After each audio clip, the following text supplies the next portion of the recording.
Okay, the nighttime configuration. My head is hurting from the toothache, and my eye is still swollen from the friggin' tree bark. So, so I've got the under quilt blanket thingy, got the hammock, a little sleeping bag, which is very, very thin, but it does the job. I've got my trousers, and my jacket thingy as a pillow, and I have my oven ready, which is going to act like a second blanket. And I got my little snooty thing there if I want to put it on for keep my ears covered up.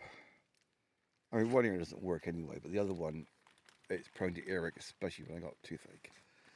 And the wind doesn't help exactly.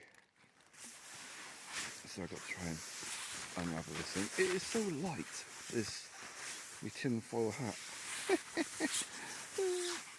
It's not tin foil. It does, however, do a good job blocking the signal, and I can't unravel it. Yeah.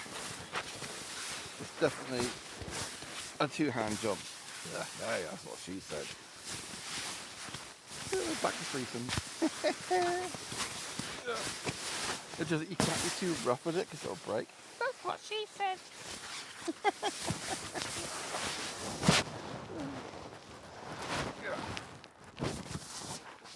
Right, get in there. He's definitely getting there. Get down there, you. Get down. I don't want to go down these snails. Get down there. As far as you. Right, sorry. I do. Yeah, my experiments do generally work quite well. This oven ready thing. I don't remember how much it cost. I mean, yes, it ripped. I tied it back together with this shoelace. But it still works, and it's brilliant. Oh, my poor eyeball. The temptation to get some tissue or something and make it wet with the water just so I can have a cold compress on my eye. Sorry. Right. Night night world. And all those noisy birds and things.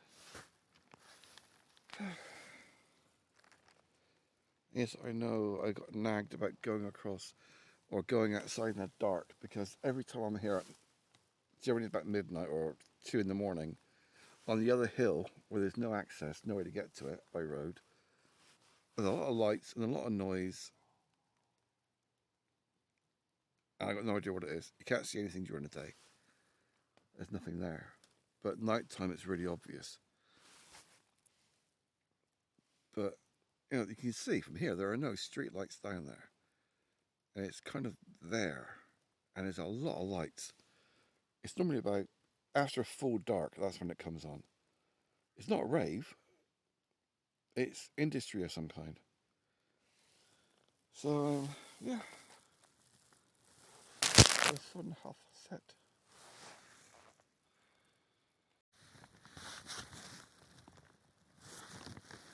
But I did decide to try and get a picture of the lights in the distance, and that is all I can get on my phone. It's really simple. One little dot in the distance. Of course, in real life, it's a massive, great big hive of activity. It's just that my phone's not picking it up. Modern technology, eh? Although in the hammock, yeah, quite light. The underquilt's doing a good job, but it's designed for a 2.4 metre long hammock, not a 3 metre long one. So it doesn't fit quite right.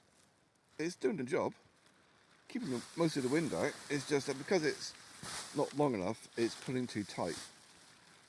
But with that and my tinfoil hat on top, and there's a horrendous wind. It's 2:30 in the morning at the moment, and the wind has not really let up. But I'm dry, I'm fairly cosy, I'm done for a piss.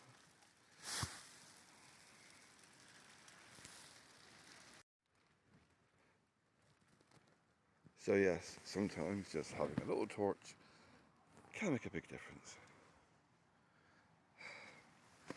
So I don't really normally do recording at night. But as I'm wide awake, and it's 2 o'clock in the fucking morning, this is my power pack solar panel wind-up torch. I thought I had more than one parasailing. Yay, disco.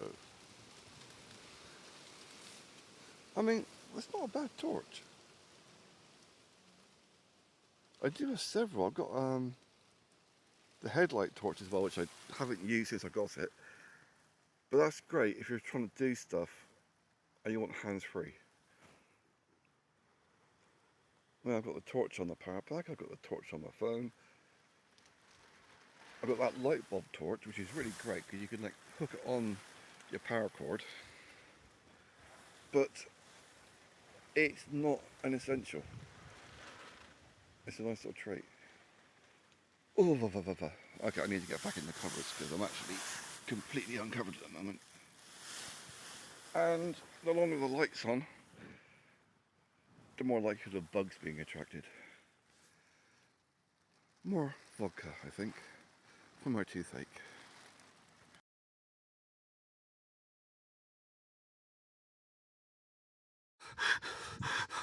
In the woods, there's a lot of fucking trees.